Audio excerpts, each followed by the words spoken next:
Wholeness, welcome. Josh, Dippled, Integrating Presence, Inner Skilled. Today I have Tim Thomas with me, calling from down under. I don't know if that's too cliche to say or what for an American, but Tim, what's going on today? Great to be here, Josh. The sun is coming up down under, and you can call us that, but just don't call us. We often get called Aussies, but we're Aussies. There's a real difference for us in that we're Aussies. We're not Aussies. It reminds me of that line in Dumb and Dumber where he's says the guy's from Austria Put and he another says, "Oh, shrimp put on the another ship on the barbie. Barbie." Yeah. Yeah. That So that was funny in the '80s. the Americans, we a lot of us have a reputation for not being the kind of brightest bulb in the bunch, from time to time, and kind of being ignorant of the world, so to speak. So, yeah, that's a thing. But anyway, so who? I'll start with my standard question: Who's Tim Thomas? And what kind of work does he do? Tim Thomas is a man who has discovered the power of sleep. And I'm super passionate about helping people sleep. In the Special Forces, in a former life, we used to deliberately target our enemy's sleep because we didn't know about the science of it, but we knew that if we could take it out for 3 nights, it would mess them up better than a bullet. And, now that I'm, out of service and I see so many people struggling with sleep, and I know how devastating it is because I've suffered with it myself. I think the best thing I could do for anybody, like I can't do what you do, Josh. I can't do what your listeners do. But if I can genuinely improve their sleep, everything in their life gets better. Well, this is fascinating, Tim. And I know I initially said that I was going to grill you on the service, but I've backed down from that. But what I want to know, what I'm fascinated by, is what are kind of the declassified things that you can talk about that you did to prevent sleep in the enemy, so to speak. Yeah, sure. Well, there is. We always struck at nighttime. Like Commando's ethos is without warning. So our enemy never knew that if they were going to sleep that they might get a knock on the door. We would, disrupt their communications, say we're here, we're there. We'd send up, we'd split our parties and send up sort of illumination and flares and stuff like that to look like we're sort of working in the area. And it was very effective. In fact, I think I heard that they sent their women to complain to the UN because we were disrupting their sleep and their life so much. And so you're not even talking about like psychological operation. I mean, there is an element, of course, but you're just talking about physical things in a battlefield to disrupt sleep. And that's what that particular, what division, or I don't know the classification, was tasked with do. I mean, you also fought too, but are you just focusing on this because of kind of what happened to what the lack of sleep you're getting, or help me understand a little bit more about how that fit into what else you did and the big picture too, before we get into the healing aspect. Yeah, so that was one aspect, attacking the enemy's sleep. Okay, I was in the Australian Commandos, and we can cover distances and do things that regular forces can't. And the sleep was one layer of our actions in the area of operations, which at the time was Afghanistan. And the irony of this is we're not sleeping. We are beyond fatigue. We're wrecked ourselves. And it's not just the hard work you're doing. It's not just the sleep deprivation. You're active combat. You've lost mates. You've had other ones blown up. So it was at that really low point which I discovered A, how devastating fatigue can be, and B, what can be done when you've got absolutely nothing and you need to improve sleep. And I discovered sort of things in that area. I didn't know what they were. I just knew that they worked. And then I sort of rediscovered them when I got out in the civilian world, wasn't sleeping. And what happens with most people, Josh, is they'll go to a doctor and they'll say, "Hey, I'm not sleeping." And the doctor goes, "No problem." And they'll throw a pharmacy at you. And in Australia, we have this term called zombie veteran, where these veterans get dosed up on pills for years and they just become this zombie. And, you know, I was like a zombie for 6 years, and I can't get that time back, Josh, you know. And I'm not the only one in that space, and I'm certainly not the only veteran in that space. And I've sort of seen that if we don't know how awesome our body is and all the resources we have inside of our own skin, that ignorance gets exploited. You know, it gets exploited by the healthcare system, which I think is a sick care system. I think they make more money by keeping you sick.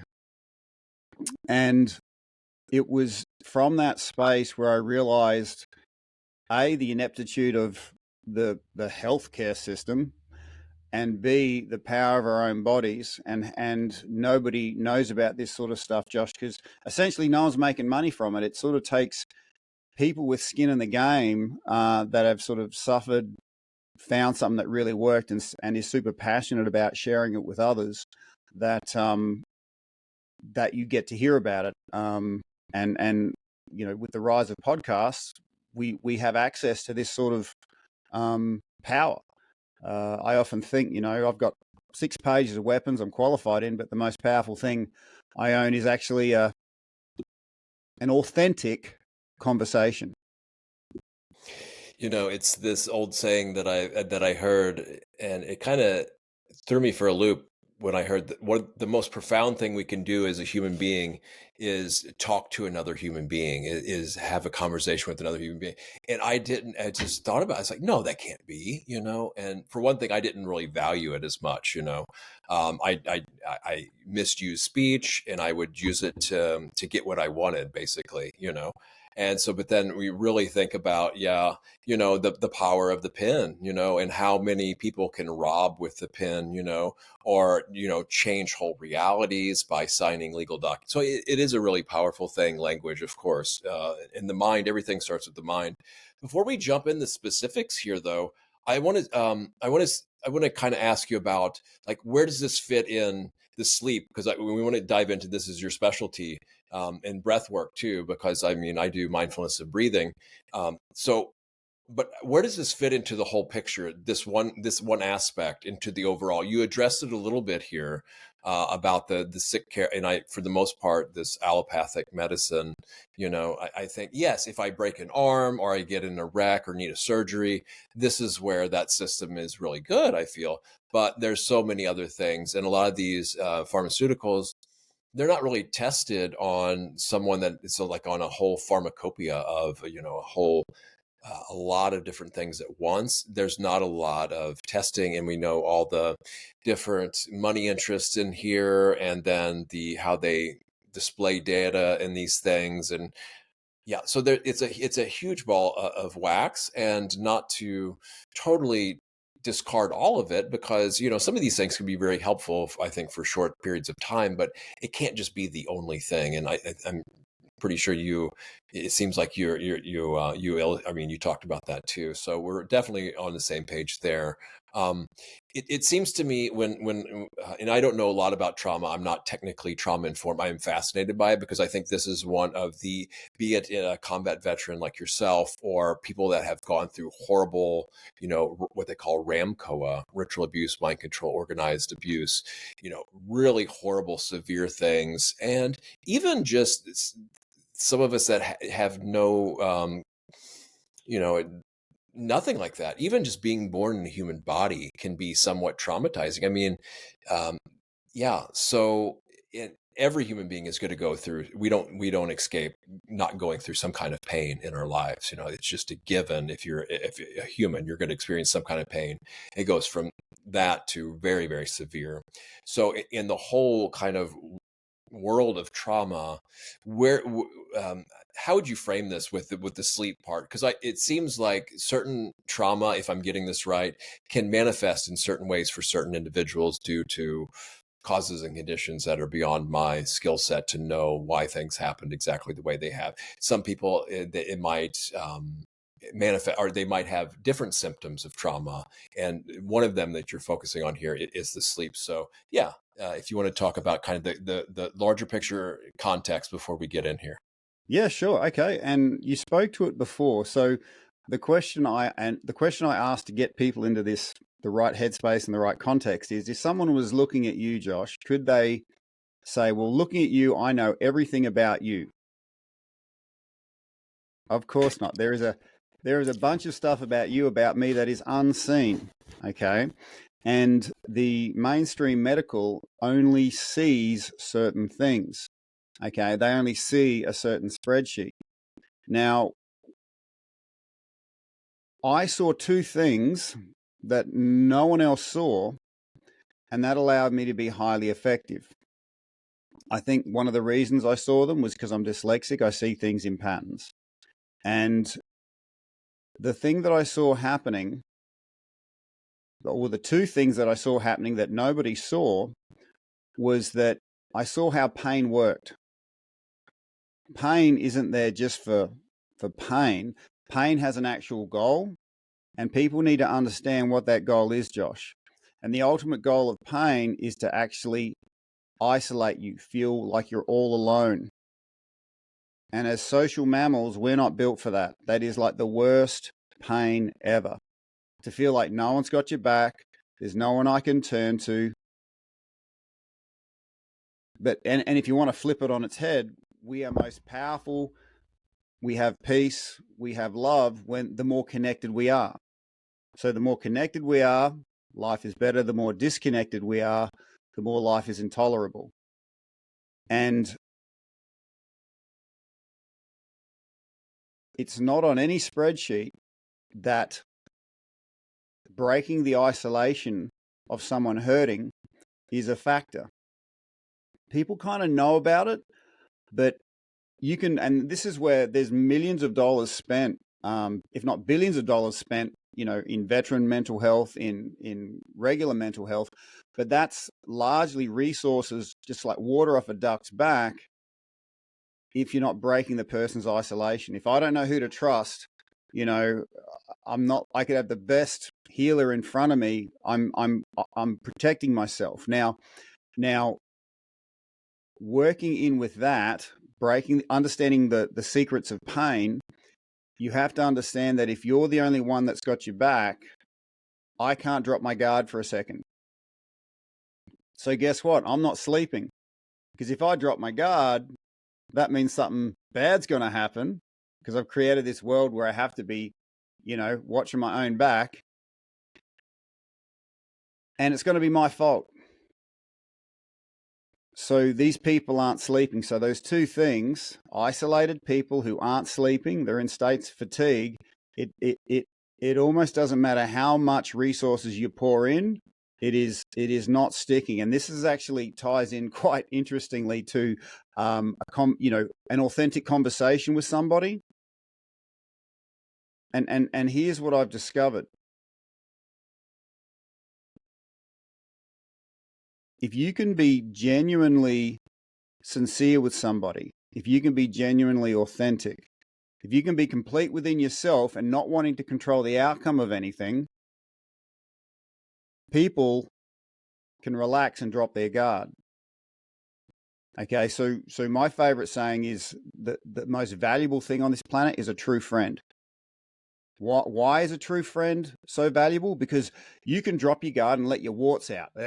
This is me. All right. You wonder why people drink, because they get a chance to bring their true self out. Okay. But a true friend can actually tap into that space, and you get to be you without the filters, without the burden of, oh my gosh, I've got to fit myself into a particular mold so I can just be, right? So once you actually drop all that wasted energy, that energy actually then goes into you and starts healing naturally, because energy's got an intelligence of its own. You just got to get out of the way of it, right? And so I created structures within the veteran community where these projects would get rid of the isolation they felt within their body. And the body's got a couple of different modalities: eyes, ears, nose. And if you're in a sort of urban area or city area, there's a lot of artificial noise that we take for granted. But if your nervous system's strung out, those artificial noises are always elevating you. Okay, so I would have these programs that deliberately took away all the stress responses to the physical body.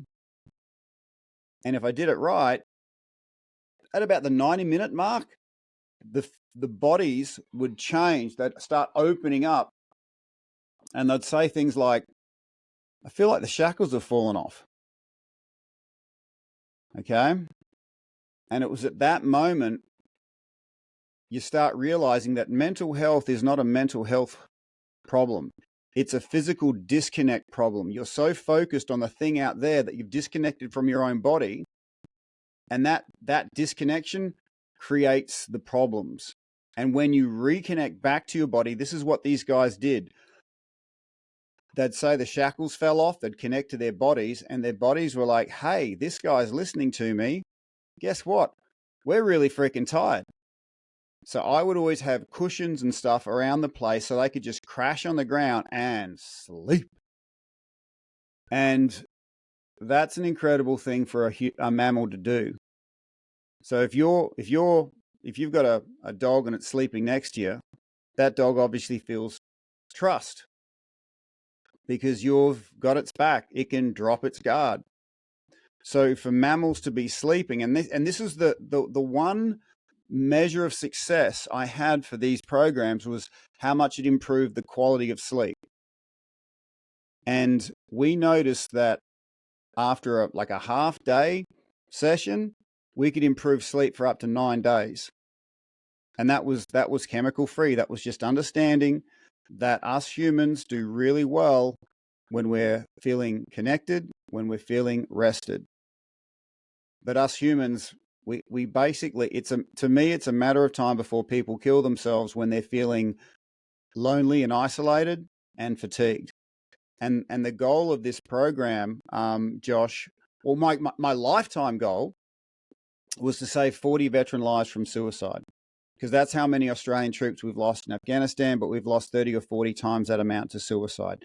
That goal, I would have been happy working the rest of my life to achieve. But understanding those two simple things that no one else saw, that was achieved within 12 months. And it was just authentic conversation and connecting back into this wonderful bag of meat we all own. This is, to me, it's absolutely vital. And I can't, of course, speak to combat trauma, but just natural, just human connections, right? The authenticity is where it's at, and people will know this. Like you said, it's such an energy drain to have to pretend to be something you're not, to fit in for who knows whatever reasons, right? Once people really can see the value of this and know the value of this, and I'm not saying it's appropriate at all the times, because there's just some times where somebody might be at some place in their life where it just doesn't make sense yet. But when they can start at least considering this, the other thing is, when the teachers I have, I love this image, and most of us, no matter where again, I can't speak for a lot of people, but it just seems, from my observation, in my own experience for sure, sometimes I'm like a head on wheels, this image of a head on wheels, completely disconnected from my body, not even thinking I have a body because I'm so in my head all the time, and then it's understandable, though, for people that are in pain, to cut off from their body, because sometimes the pain can be too much. And you're talking about psychological and psychic pain too, of isolation. Now, this is an interesting one for me because, um, yeah, nobody wants to, because we are social creatures, right? We have to have social connection, and that's just how it is. I know when I've been down the dumps in my life that I actually wanted to be kind of by myself to heal at certain times, but that can't be 24/7, right? There has to be some kind of balance and Oh, interaction and with other solitude is humans too. different to loneliness as well. Exactly. Very good point. There's a huge difference between renunciation, solitude, and yeah, retreating than there is being isolated and cut off from not belonging. Belonging is a really huge thing. And, if I could speak for us guys, traditional guys, we connect with people we have similar interest in, things that we're my buddies, I think that we have interest and we just connect with things that we're interested in. It seems like the feminine will connect more around relationships themselves. They seem to do it a lot better than us guys, where we're just interested in certain topics. Now, at least for me, it seems. Yeah. So this human connection and the trust thing is huge too. And I can't even really imagine when your kind of livelihood is killing people, for a living. And, what is the, so always having to wonder if somebody, I mean, yeah, someone, maybe I'm not speaking for you, but like if I'm out going to kill people, then it would just make sense to me that I have to be on the lookout for someone killing me. And I don't know if that stops immediately for everybody after they're out of combat. It doesn't, it seems like there might need some time for some people to where they can, I don't know, address that and deal with that. And I think what you're talking about is one way to address this, right? Um, yeah. So I'm trying to think of where else I want to go with this. Um, I guess talk about the importance of sleep too, because I guess we're constantly told we're a sleep deprived species now. And it's really interesting because in kind of more spiritual circles, we have people trying to wake up, so not sleep. So this is a really interesting thing for me from what I'm usually into. Um, this is more of a healing aspect, and I can see in my own past experience where it is really important to get sleep, but then I can also see too where waking up, someone might not need as much sleep. So I just want to kind of draw these distinctions here. And so I guess my question here, if I have one, is talk about some of the, I guess, negative drawbacks of when you were sleep deprived. What was going on, like in your life, maybe if you want to share, or like your physical and mental health compared before when you weren't sleeping, and what you've noticed in others, and then the quality of life after sleeping. And then I want to transition into some of the breath work and how you discovered that and how you got into that too. Sure. Okay. So if I understand it, you want to hear my personal impact on not sleeping? Yeah, I guess in that you see in others too. And then what Okay. Sure. happens when you Yeah. do Yeah. when Yeah. you do get good quality restful sleep, and what the improvements and difference is. So I know, Okay. yeah. So I mean, you can answer that however you want. I mean, yeah. got it. Got it. And so we all know that we eat and we poo, right? We create energy, we create waste. Now, our the thing that kind of makes us us is our brain, right? And that, you can't take it out and sit it on the toilet. you know, it sits in this bag called this blood-brain barrier. Okay, and if you're getting less than 6 hours sleep, it's shown that it can't poop properly. Because what happens when you sleep, the spinal fluid comes up and takes out the waste. And if you're waking up feeling crappy, it's because you literally are. You've got crap in your head. And a good night's sleep, and everyone's got their own idea of, what is optimal. To me, a good night's sleep is when you wake up and you're like, you know what? I've got energy for my day. I've got this smile about to wake up, as opposed to how I was for many, many, many years. F me, another effing day, F this, and this is, I wasn't just thinking that, I was creating that in everything around me. We are the creators of our universe. I could have had the best day in front of me, but if I really focused on the wrong stuff for the first 5 minutes, I would then make a world that agreed with me. But if I'm, say, talking in the corporate space, people really start paying attention when they start seeing the dollars attached to it. So a little hook line I use for corporates is I say, do you want to halve the amount of sick days your staff take? Because sleep-deprived people take twice as many sick days. And it's not just presenteeism. It's not just absenteeism, it's presenteeism.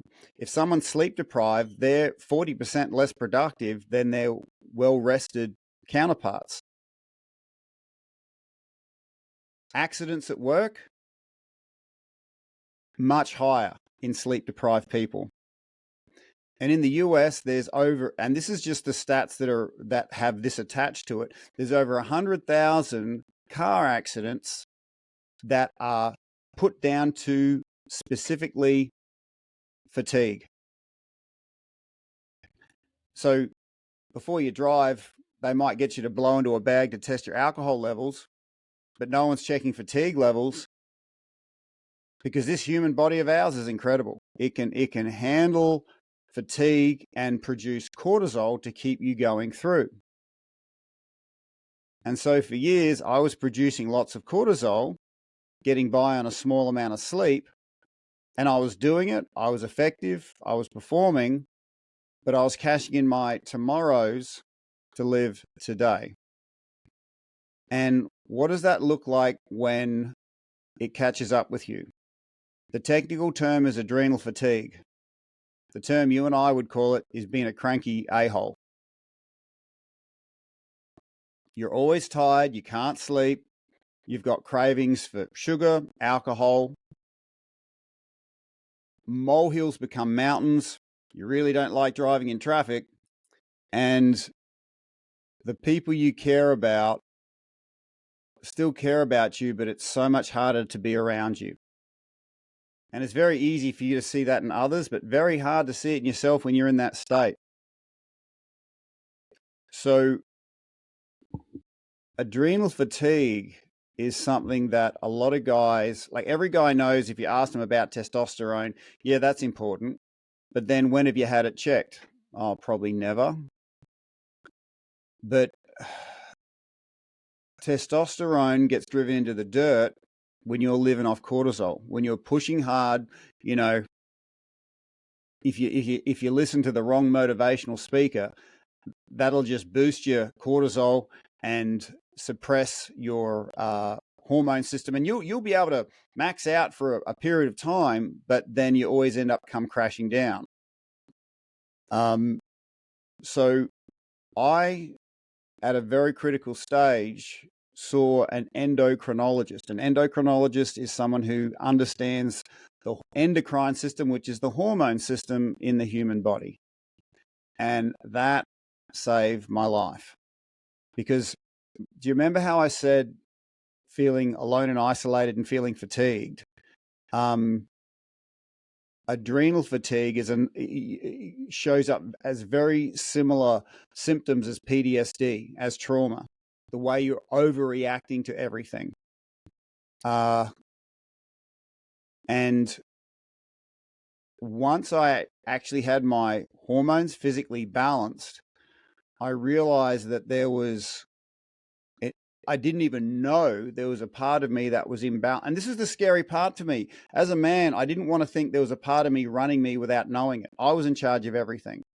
So I started taking these hormone supplements. I didn't tell my my then wife at the time. And 2 weeks later, she says, Tim, I don't know what's going on, but I feel like I've got my old husband back. And then I mentioned I was taking these supplements, and she goes, "Don't stop." And at that point, I'm like, you know what? Bullshit. If there was something going on in my life, I would know about it. I'm an all conquering male, right? And so I would go on and off these things to see if there'd be any noticeable difference. And as much as I didn't notice it, everyone else noticed it, like straight away. And that scared the hell out of me, Josh, thinking that there was something in my life that when it took me over, I didn't even know it took me over. And I didn't like the idea of being out of control, but I couldn't ignore the pattern I started seeing when I wasn't getting balance in my endocrine system. Everything was going to hell. When I was getting balance, it's like my then wife went from a cactus to a cuddly teddy bear. My kids were doing better at school. All these things were happening, and I just had to go, you know what? There is something I have to just work with here. I don't have to understand it. I don't have to try and make myself feel bad because I'm not in control. And I've probably helped, probably over 1,000 veterans to have that area looked at. Because here's what happens when there's an area of our life that we didn't even know is out of balance, and it gets in balance. Like, wow, that feels pretty good. And then the question often gets asked, what I asked was, well, what other areas in my life are out of balance? And so with that, when I got out of fatigue in my physical body, that gave me, I'll call it energy capital to invest in other areas. Okay. I could look for a good psychologist, psychiatrist, men's group. But if I was in fatigue and I didn't have any energy spare, it was really hard not just to look, but to be receptive to any healing modality that was out there. So I'm a firm believer, first the body, then the mind. You got to build people up to a certain point before you give them any solutions, because they might be the best solutions in the world, but if their soil is not of the right energetic level, nothing's going to grow. So I'm not a sleep. I never saw myself as a sleep person, but my dyslexic vision had me see that the best thing you can do for somebody is improve their sleep. Sleep is the soil from which everything grows.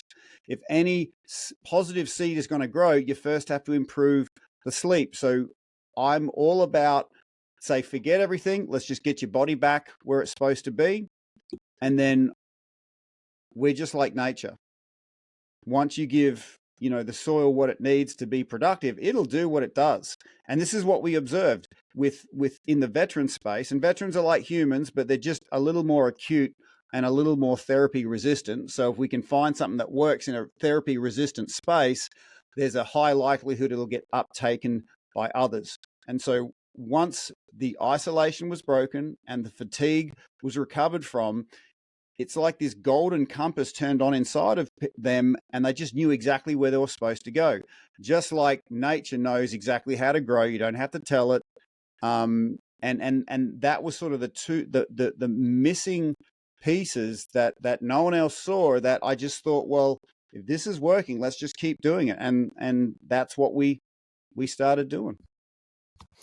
You said something really important that resonated with me. It's actually quite a few things, and we'll just start where you ended there. And yes, these bodies, they heal on their own once what's stopping that gets out of the way, and so it's finding these blocks. And I mean, I think it really takes quite a man and quite a stellar individual to reach out and ask someone to point out our blind spots too. No, a lot of people don't like being told what's wrong with them. So it's said that receiving feedback from someone we really admire is more valuable than a mountain of gold, because not everybody's going to give you the helpful feedback that's going to be helpful, but from someone we actually respect and honor and in value. If we can find those people and they can be honest and do it in the right way at the right time, and if we're open for it, giving that feedback is so valuable, because we can't really get that. It's really hard to get that in things that are going to be helpful to improve our life. And it's not just selfish too, for me, it's hard to find people to trust these days, Josh. Well, yeah, exactly. We've trusted before, and there's no greater pain than trusting somebody and having that betrayed. And we go into this idea of, well, when I trusted somebody, that was associated with great pain, so there's less likelihood of me doing that again. And there's a bit of a funny saying. There's a special level in hell for betrayers, because as humans, we're built for trust. And this is why con men have figured out that if I can get people to trust me, I can get them to do anything. And yeah, well, man, there's so, and so this was where I feel it's time to say something on a little bit deeper level about kind of the world and war, because a lot of times I find, and I could be totally wrong, and I'm open to this being wrong, that they're started by psychopaths. And what psychopaths do is they pretend very well. They know how to play the game. They know how to deceive and present in a way that another person that's not trained doesn't not know that they're doing that. And so they'll trick people in to getting people to do what, like you said, the con man, to getting them do their things for them, doing their dirty work for them, and completely deceiving. It's not even betrayal, I don't think, because they're just so this isn't a common thing, thank goodness. But what I've found, that a lot of people that are in power are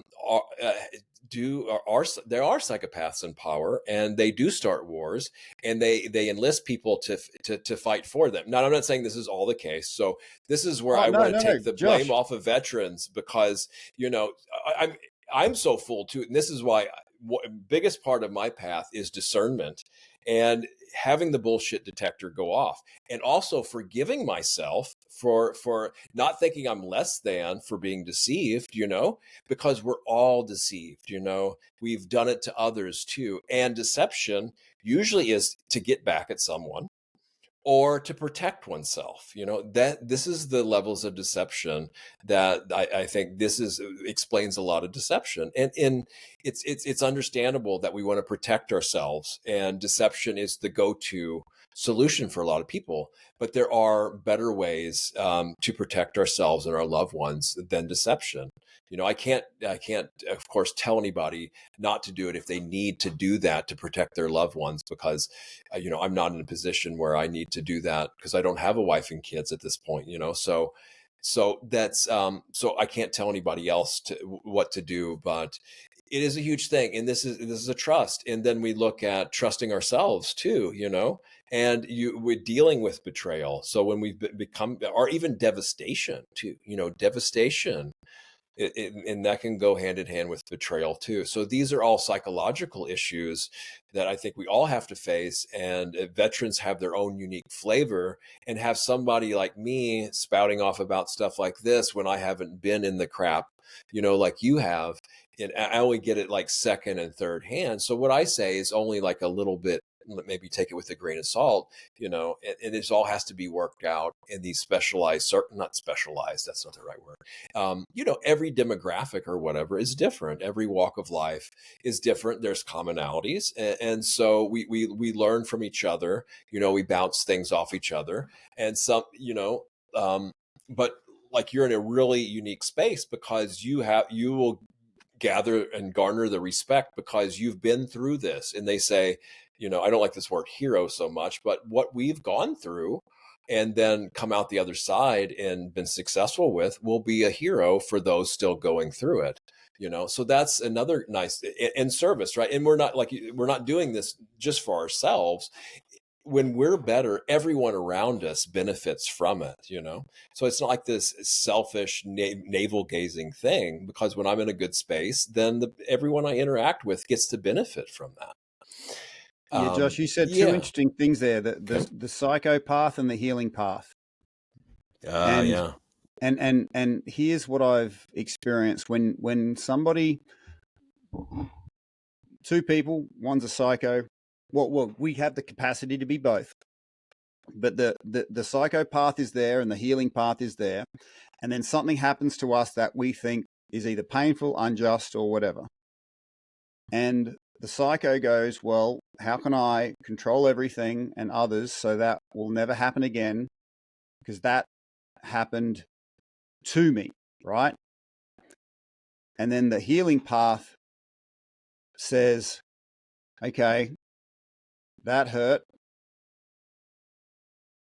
How many other people are up against what I'm up against? And if I can find a way forward for me, I can find a way forward for others. And we have the capacity to choose both. My choice in that space, Josh, happened in 2011. I'd reached rock bottom, and this is before I had my hormones balanced. And they said, look, your head must be broken. You've got to see a psychologist, which made no sense to me. Why would I do that? I don't know this person. I don't trust them. But what do I know? Apparently I'm crazy. So I go in there, pay good money for it. And this guy wasn't just incompetent. He was apathetic. He didn't give a crap. And I told him all the crap that I saw in Afghanistan, all the crap that was going on in my life. And at the end, he goes, oh, you think it was a problem with your mum and dad? And I tell you, I got a certain skill set, all right? And the whole room froze. And I became immediately aware. So one thing I know that when the dial sort of clicks in my head, everything slows down like bullet time.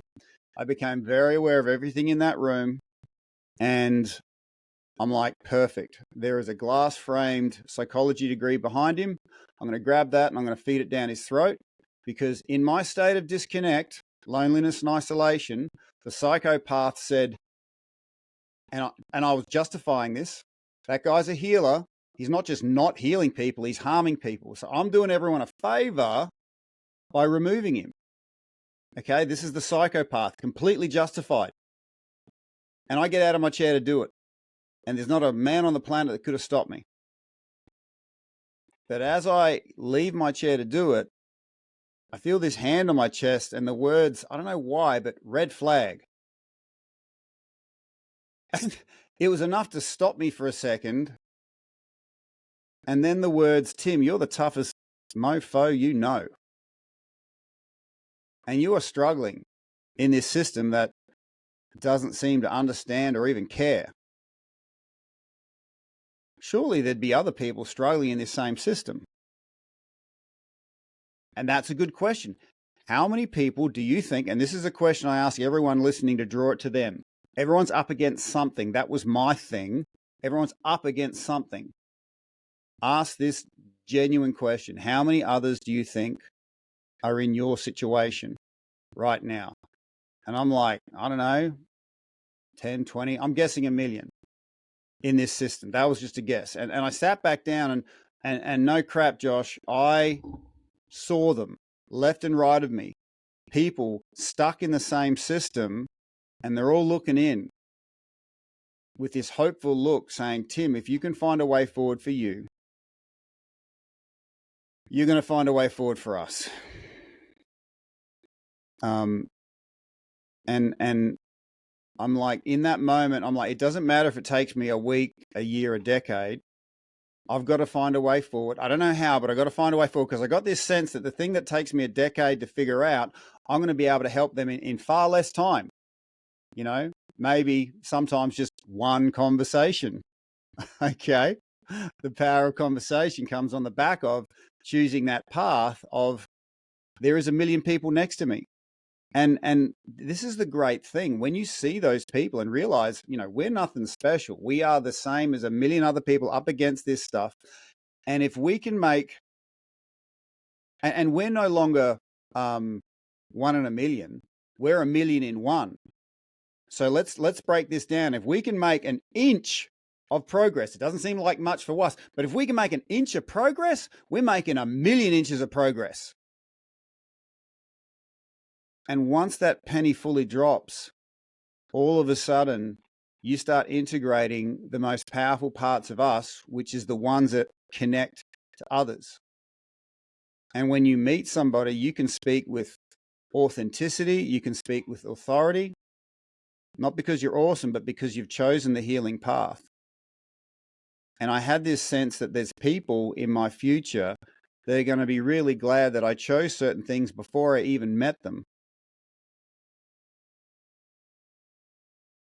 Because I'm sure in some reality, I chose the psychopath and I'm in prison right now. And we're not having this conversation.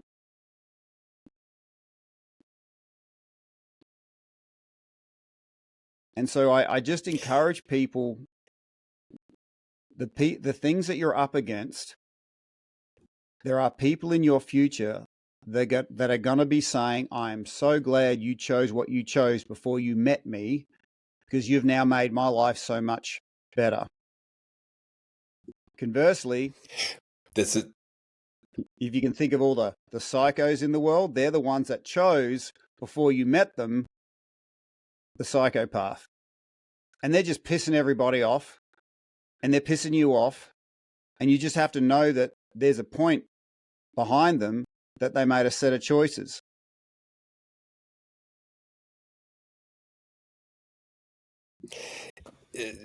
so well spoken and said.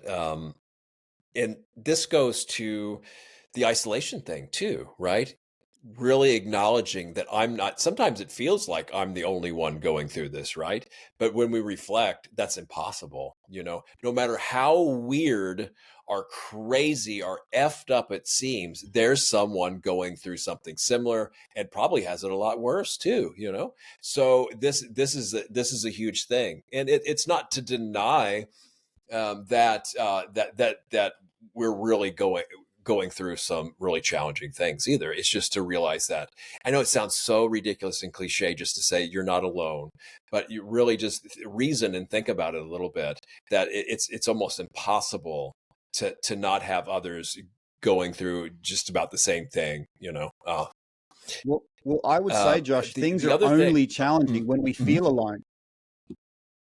When we feel alone, everything is challenging.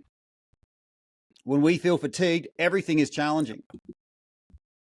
And so I put it to people, the only time we have challenges is when we have to ask ourselves, oh, am I feeling alone in this? Am I feeling fatigued? Oh, so it's not the thing that makes it hard. It wasn't my PTSD that made it hard. It was the fact that I was feeling all alone and I was feeling fatigued. Like a 1 gram weight would feel impossible if I had no strength.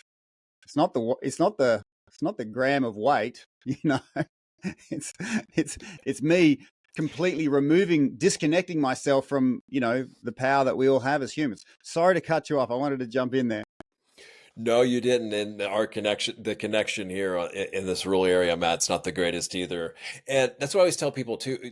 The aloneness is a feeling, because again, if we were going to use logic and reason or whatever, it's almost impossible to be alone. You could be on the kind of the most remote, isolated place in the world, and you're still in a community with everything around you, nature, animals, thoughts through time of things that happened. Huh?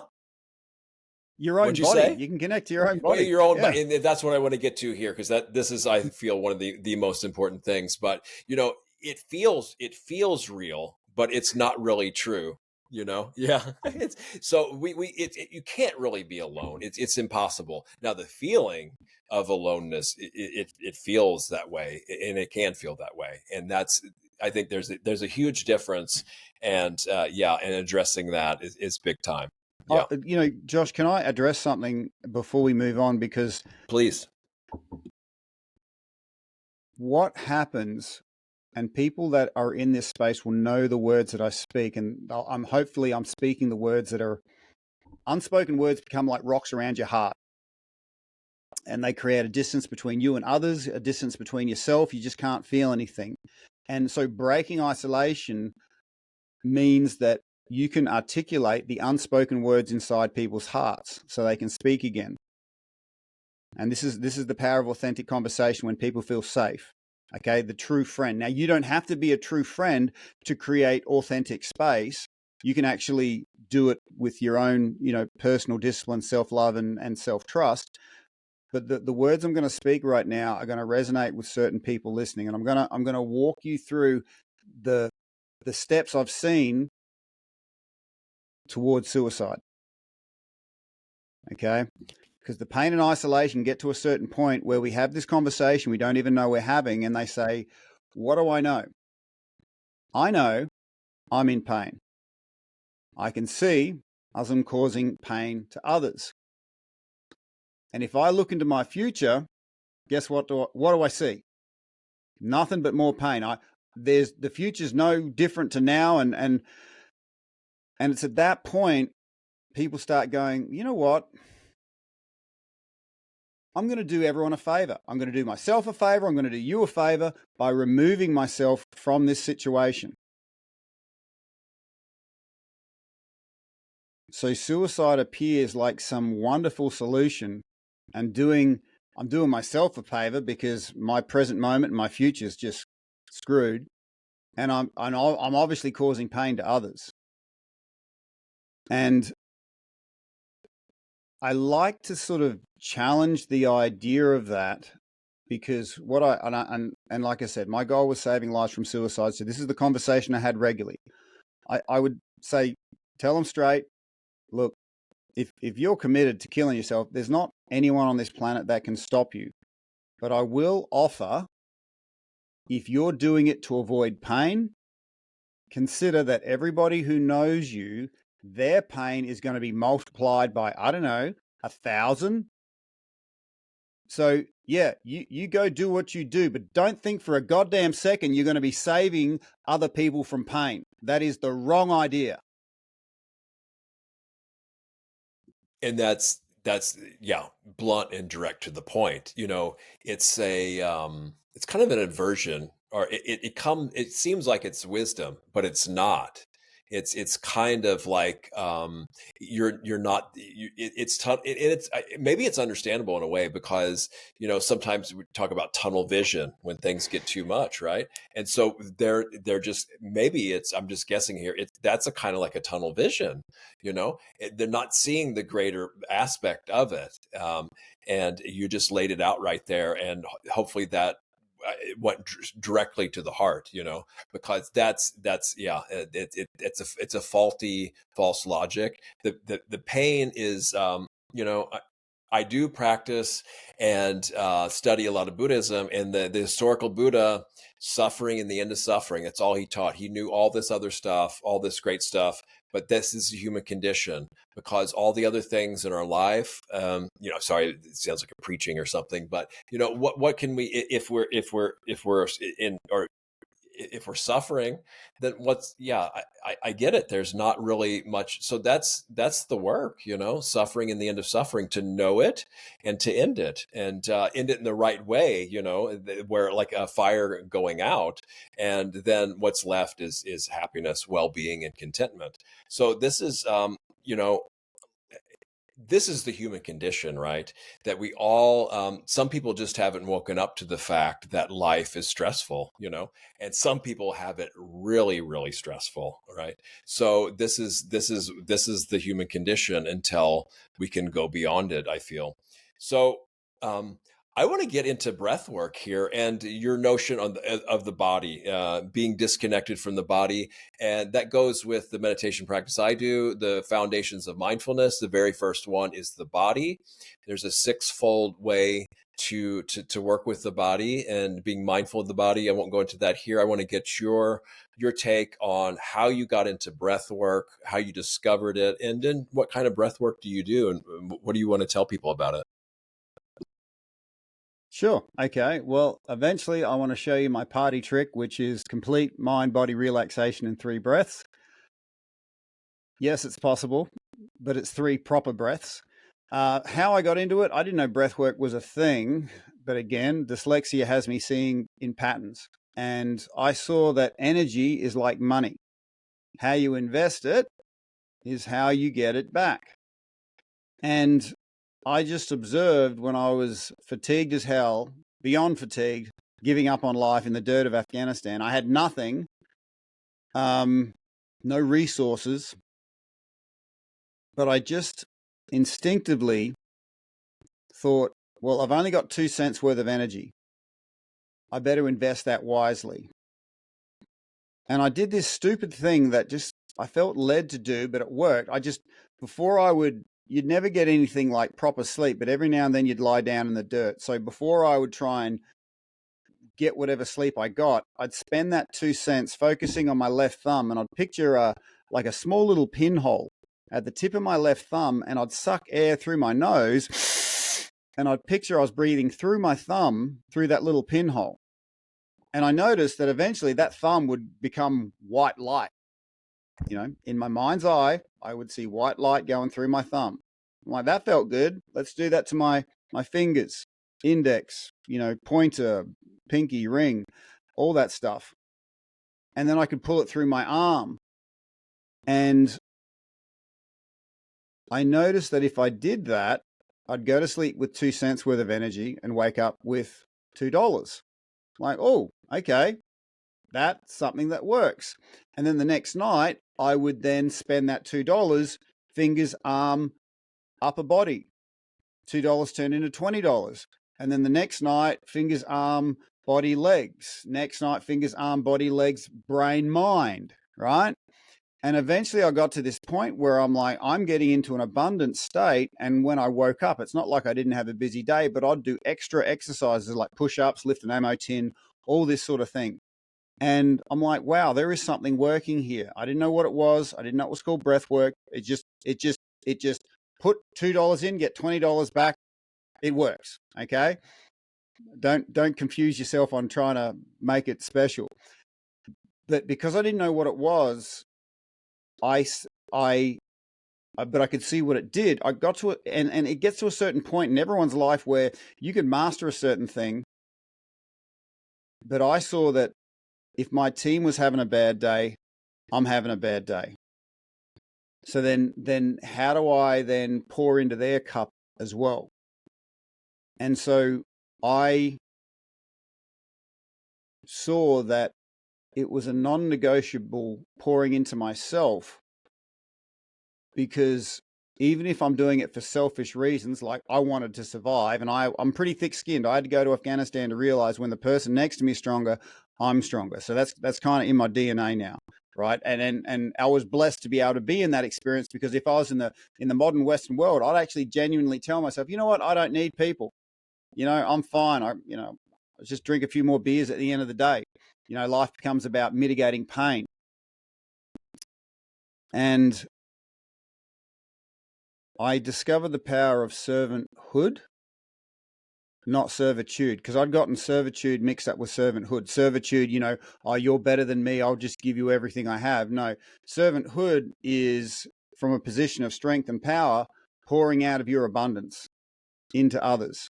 And because you're in touch with the source, you can pour generously and not have any expectations. And this is sort of my evolution, where I noticed if I was adequate, if I was at 100% and I gave 10% away to somebody, I'd be like, you better do something with that, because I'm down to 90%. But if I invested in me and I created 500% more than I needed, I could give 20% away each day, and people could love it, hate it, tell me to F off. It really wouldn't matter, Josh, because I'm in touch with the source. And so my goal for all the people I work with is to be what I call energetic millionaires. Because life occurs very differently when you're walking down the street with $1 million in your back pocket than if you've only got 2 cents. And I've been both. I've been that guy with 2 cents in protection mode. Everyone's an a-hole, but really it's me. And if someone took 1 cent from me, that's a massive withdrawal. And I spent years chasing that one goddamn cent, and I completely forget about the fact that I could become an energetic millionaire the next day.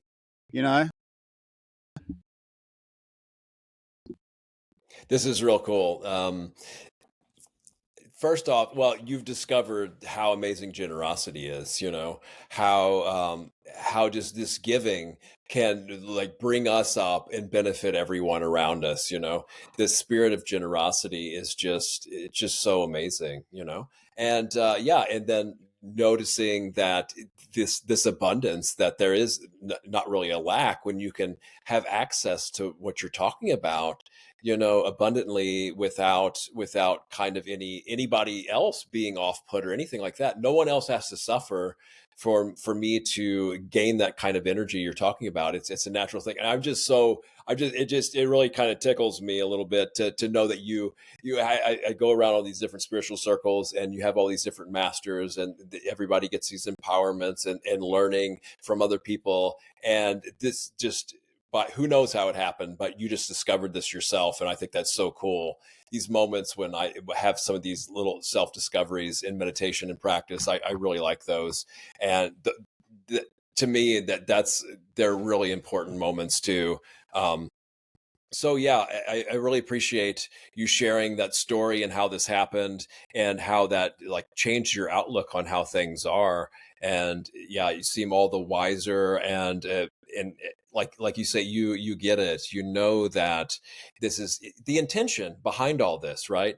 It some people might view something as selfish, but when we know in our heart of hearts what our real intention is for doing this, then we don't really need to prove anything to anyone, in a way, right? We know deep down that that what we're doing is what's happening. And so yeah, I just wanted to point that out.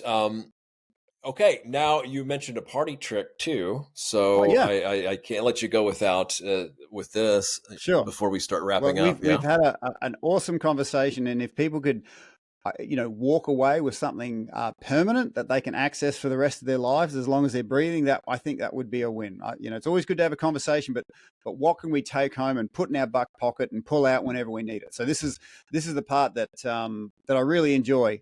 My form of generosity is introducing you to how amazing your body is.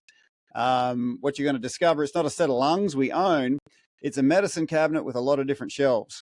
Okay, if there's a physical activity or even a mental activity, there's a breathing pattern associated with it. And do you remember what I said about mental health isn't a mental problem, it's a physical disconnect problem. When I'm so focused out there, what's my breath doing? Okay, shallow mouth breathing, telling myself I'm in fight or flight. So if you're shallow breathing, it doesn't have to be fast. Even if it's slow, you're telling your body you're in fight or flight. So all I'm going to show you right now is how to breathe fully. But because this is new, you've been breathing. Most people have been breathing their whole life, right? And so you've been I hope breathing a so. certain way. Yeah. So I just have to ask permission from yourself and your listeners. Obviously, this breath work, do it in a safe place. Don't be distracted or driving or anything like that while we're learning this. And so I just need to ask you 3 simple permission questions about your own breath. Josh, and anyone listening, do you give permission to your own breath to fully nourish every cell in your physical body? Yes, of course. Awesome. That was easy. Second question is, Josh, do you give permission to your own wonderful breath to nourish every part of your conscious thinking mind? Yes, why not? What do I have to, what parts there is of it, right? Yeah. Last one, Josh, do you give permission to your own wonderful breath to completely nourish every part of your unconscious mind? Sure. Awesome. Yes. Okay, so this is really simple. Just breathe in and out. Now, if you did that, you took a conscious breath. You were aware of your inhale. You were aware of your exhale. Could life be so simple? Could happiness, peace, and joy be as simple as being aware of your inhale and exhale? Who maybe, I don't know, right? But if you aren't aware of all this wondrousness of your own body and breath,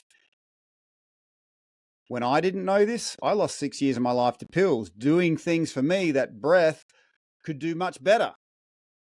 Okay, so this isn't just for you, what I'm showing you. This is for anyone who knows you. Who knows, you might come across somebody who wants to be able to connect back into their body and mind. So what we're going to do now is when we breathe in, we're going to breathe in more. All right, and we're going to start with an exhale. So we're going to exhale and then breathe in more. Cool? So just blow it out. I encourage people to sort of blow it out, shake it out. Blow it out, shake it out. Out. And then breathe in more. More. Hold it. Wriggle your shoulders, wriggle your spine, wriggle your shoulders, wriggle. And if it feels good, let it out with a nice big sigh. All right.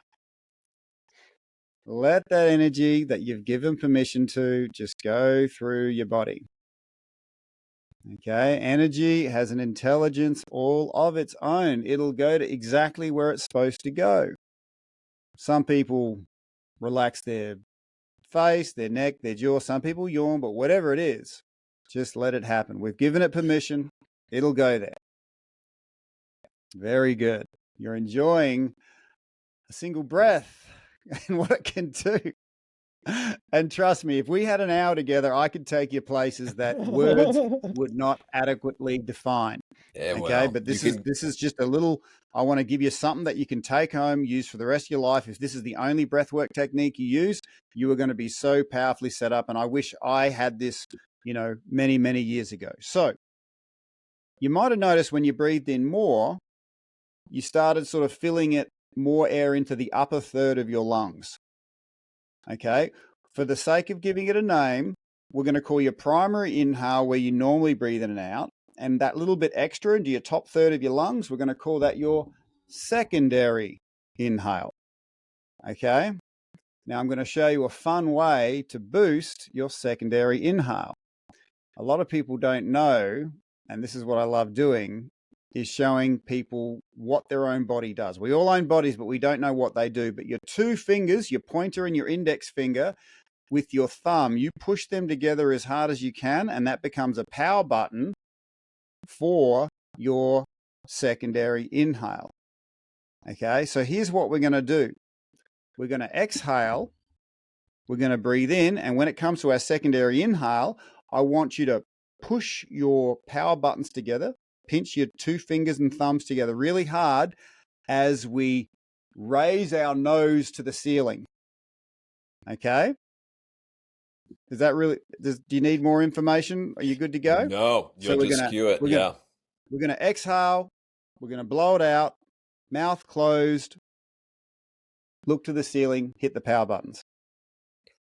Cool? Okay, so let's blow it out. Blow it out, shake it out. Blow it out, shake it out. Have your power buttons ready. Start breathing in.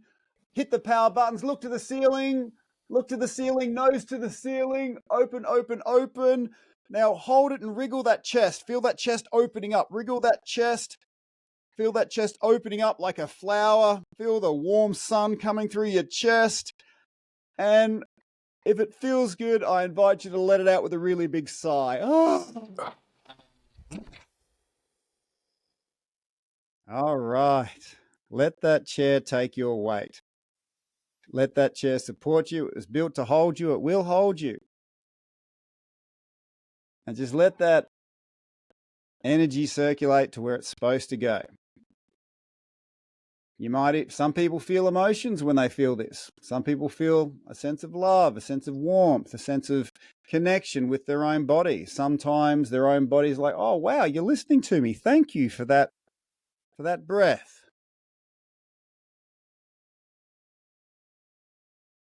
Nice work, my man. Yeah, there's some activation in the upper. I mean, I could feel like tingling and warmth and like more capacity up here that normally doesn't get. Oh, yeah. That's good. Yep. So the reason why we're getting more oxygen isn't just more energy, isn't just from more oxygen. When we breathe correctly, we're in proper spinal alignment. Okay.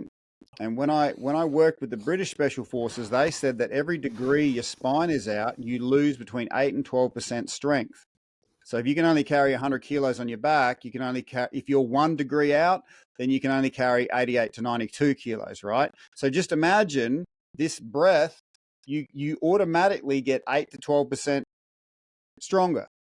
So think of that for a second. These little power buttons are literal power buttons where we can actually align our spine. Because if you think about our body's an electrical system, right? And the brain is the electrical generator.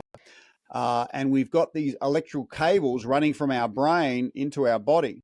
But these electrical cables aren't solid. They're like squishy garden hoses. So if you step on your garden hose, there's no water going through. So it is with our nerves.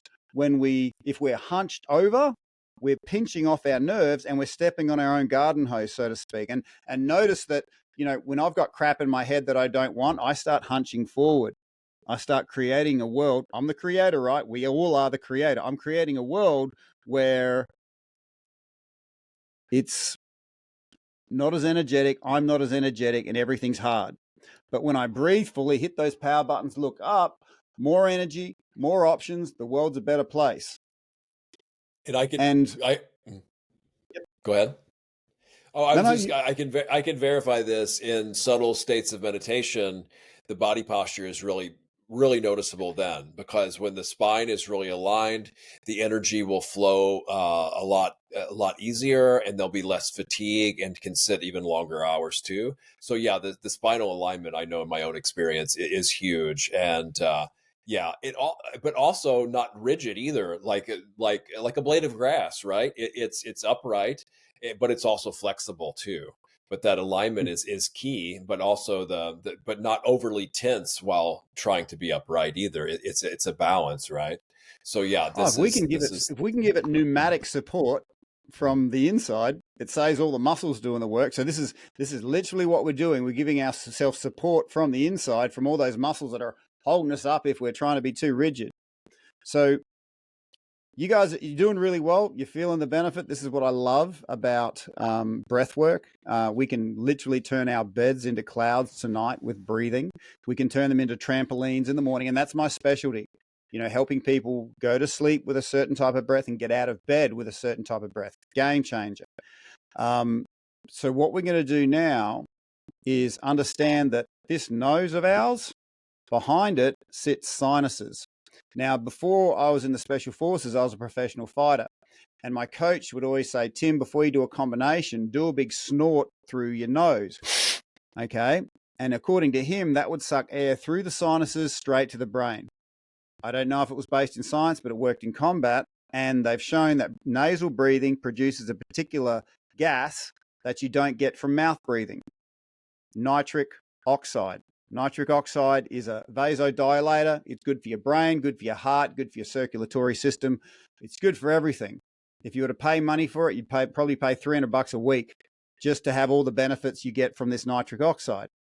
So what we're going to do now is the same thing, but we're going to inhale through our nose twice as fast. So we're really going to snort as fast as we can to suck air rapidly over our sinuses to pull it. It's like we're trying to pull it into our brain. Okay? So with your power buttons ready, we're going to exhale, out, out, out, out, out, blow it out, shake it out, blow it out, shake it out. And then when you're ready, quick as you can, nose to the ceiling, breathe in. Open, open, open. Now let those shoulders wriggle, wriggle that spine, wriggle, wriggle, wriggle. Feel that tension just wriggling out of your body. Open your chest, feel like it's a flower opening. Feel the warmth of the sun in that flower. And then when you're ready, let it out with a really nice big...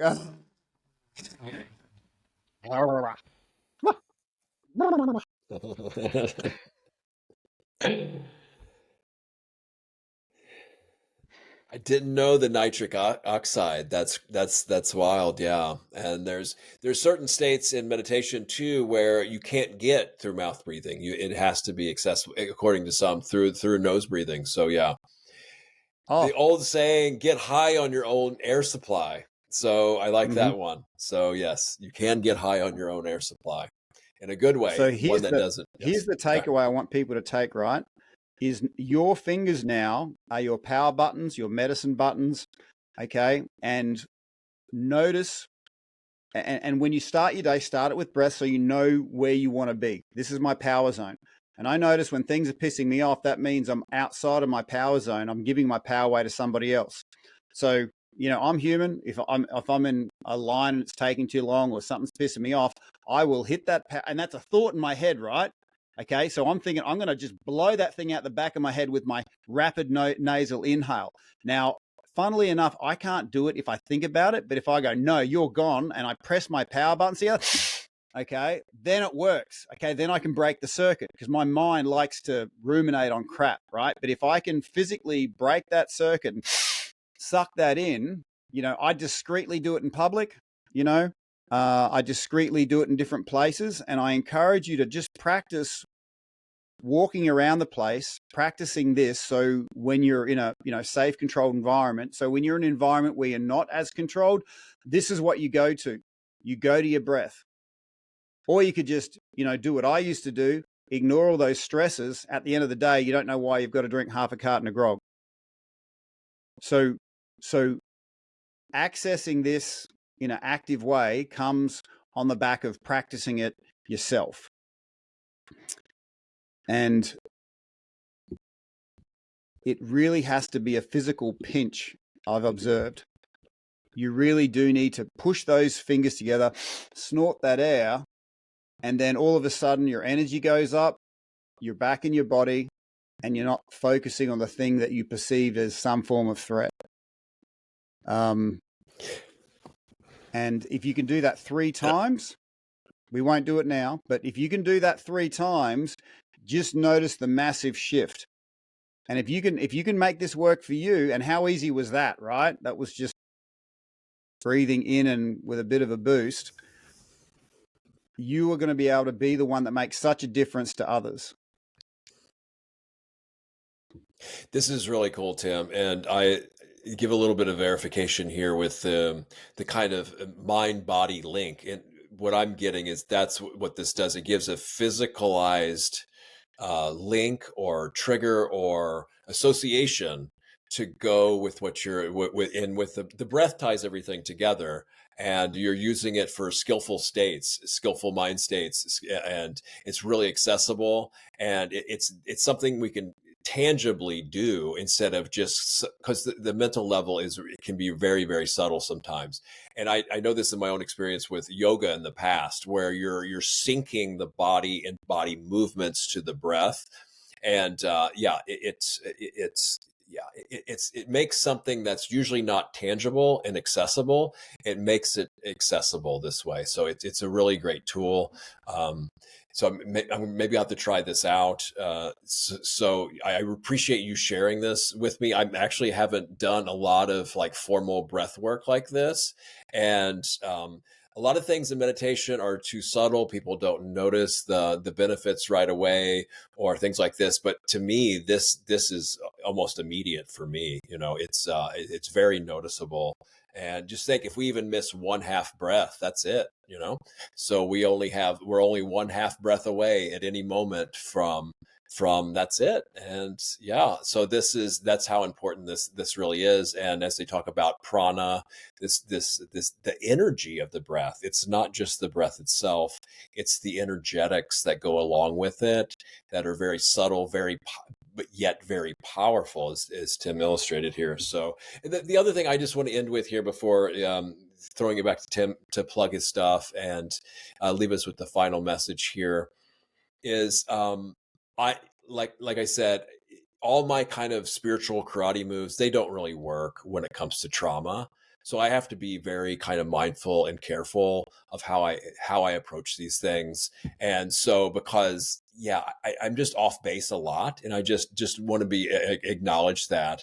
The thing is that I like to try to be an advocate though, and a supporter for certain things like that, just because I'm interested in this stuff, because I really feel if we look at humanity today, as far as I know, the trauma that's been on all levels, not just in veteran circles, but everywhere, it's a huge thing, and a lot of stuff doesn't apply to it. It's its own kind of thing that needs stuff like this. Not that it's special or anything like that, because like I said earlier, we all have certain amounts of trauma, but just know that it's approached in different, as far as I understand, and I don't understand much, that it needs to be approached in a different way, that I can't just jump in there in the way you illustrated with the psychologist, maybe that works for somebody, but it doesn't, that's not the right approach. So I'm just here learning and supporting when I can, when it makes sense to, and getting out of the way to when I need to as well. So,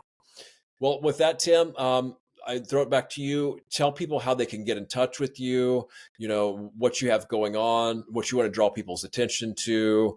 I don't know if you have events coming up, courses, books, whatever you want, and then take people out on a final message, which you want to leave people with. Sure. Well, my message is, I can't do what you do, but if I can improve your quality sleep, then you're going to be able to bring your unique gifts into the world. So sleep's great, but what makes me really excited is seeing what grows out of that. Like, I believe everyone's got these seeds of greatness that are just in there waiting for the energy of the soil, your own physical body, to be at a right level. And your sleep is part of that. So yes, it's about sleep, but what it's really about is having you flourish and seeing those things that you never even knew were in there when you're in a state of fatigue. So the good news about breath work is you only got to do a little bit before sleep and a little bit waking up. But as we said before, it does need to be guided. It's hard to do another thing for already busy people. So the genius of my product is you basically tell it when you want to sleep, when you want to wake up, and then it falls out of your phone and you just tap it like a notification. And it guides you. It'll literally turn your bed into a cloud tonight and turn it into a trampoline in the morning. I've had success all over the planet. I've worked with very, therapy-resistant veterans. So, Josh, do you have a smartphone or an Android? Again, iPhone. Okay, so if anyone listening picks up their phone right now, goes into their app store and looks up 3 words: breathwork in bed, like breakfast in bed, but breathwork in bed. Take the time to tell it when you want to sleep, when you want to wake up, and then we take care of the rest. There's a 28-day free sort of period to start with if you want to sort of give it a try. But that is the very thing I would love to offer people listening, is have you waking up going, you know what, I feel good. I got energy for my day. The possibilities are very possible, as opposed to, oh shit, here's another freaking day. Well, right on, Tim. Again, I appreciate you joining me today and sharing what you shared and offering what you're offering. And may all beings everywhere out there come to know their most optimal sleep and live their best optimal lives too, for themselves and for all beings everywhere. May all beings everywhere be free. Bye now.